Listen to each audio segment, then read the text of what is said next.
Nama saya Nida Fitria, mahasiswa dari Stikes Banyuwangi dari Prodi Profesi Nurse. Di sini saya akan melakukan pemberian 2 video pada pasien rematik. Yang pertama ada video edukasi dan yang kedua ada video pemberian terapi pada pasien rematik itu sendiri. Semoga bermanfaat.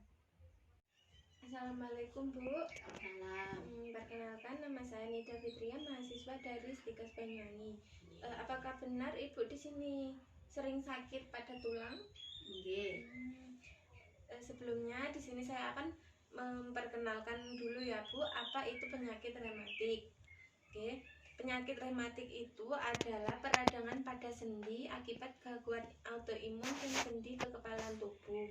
Ibu, nah penyakit rematik ini paling sering mempengaruhi sendi pada tangan, pergelangan pada tangan, kaki, kemudian lutut. Ibu biasanya yang sakit yang bagian mana? Yang sebelah sini, lutut. Bagian lutut, nggih. Kemudian pada rematik ini dapat mempengaruhi kemampuan penderitanya dalam melakukan aktivitas berjalan, menulis, membuka botol, memakai baju. Ibu biasanya kalau saat nyeri itu dibuat jalan sakit? Nggih. Sakit nggih.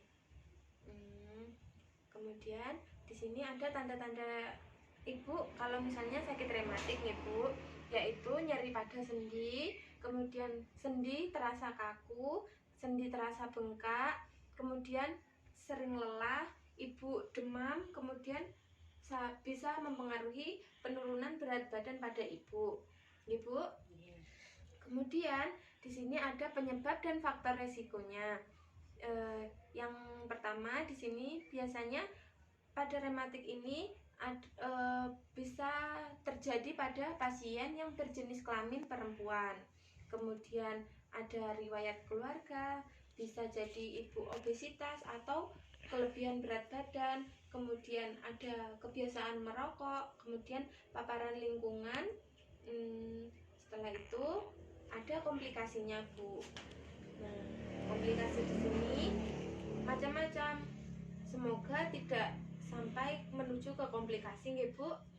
Ada osteoporosis, kemudian ada rheumatoid nodules, kemudian ada sindrom Sjögren, kemudian ada infeksi. Setelah itu ada masalah jantung, paru-paru, dan limfoma Bu. Nah, kemudian apa saja pilihan pengobatan untuk rematik ini? Yang pertama kita lakukan berobat pada dokter nggih Bu. Di sini Ibu biasanya akan menerima obat NSAID seperti pokoknya obat nggih Bu. Kemudian ada obat kortikosteroid itu biasanya untuk tulang. Kemudian terapi fisik. Terapi fisik ini mengacu pada perlakuan Ibu sehari-hari untuk menjaga sendi Anda tetap fleksibel. Nah, Bu. Kemudian ada perubahan gaya hidup. Di sini biasanya kalau Ibu di rumah, tidak di rumah sakit ya, itu biasanya untuk rutin olahraga ringan seperti berjalan kaki, kemudian ada beristirahat, tidur yang cukup, kemudian kompres panas atau es, panas maksudnya kompres air hangat nih Bu. Kemudian mengkonsumsi makanan yang dianjurkan. Kemudian biasanya dokter itu menganjurkan untuk makan apa saja yang diperbolehkan dan yang tidak diperbolehkan. Kemudian terapi dengan cara alami biasanya ada seperti akupuntur, pijat, dan lain-lain. Ampun. Terus bagaimana Mbak supaya pencegahan agar tidak terlalu sakit gitu?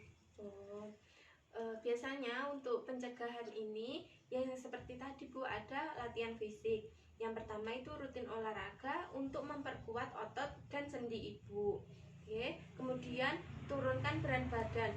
Berhubung Ibu tidak obesitas atau kelebihan berat badan, jadi tidak usah menurunkan berat badan Ibu.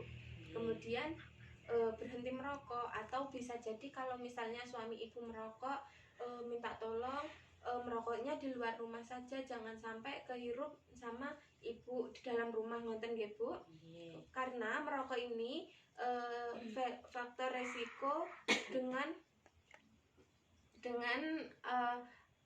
ibu terkena paparan asap rokok. Jadi maksudnya untuk merokok di luar ini supaya ibu menghindari asap rokok dari paparan asap rokok tersebut.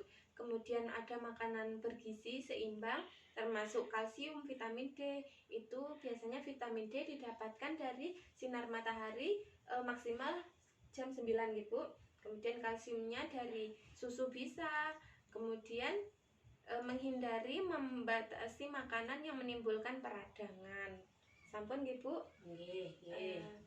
Wonten apakah ada yang ditanyakan lagi? Mboten. Sampun. Alhamdulillah, terima kasih waktunya nggih Bu. Semoga bermanfaat. Besok saya akan melakukan pertemuan kembali nggih Bu, yaitu dengan melakukan kompres pada sendi ibu yang sakit. Apakah ibu bersedia? Nggih. Ya, terima kasih Bu. Wassalamualaikum warahmatullahi wabarakatuh. Selanjutnya kita akan memberikan terapi air hangat pada pasien rematik pada pertemuan selanjutnya.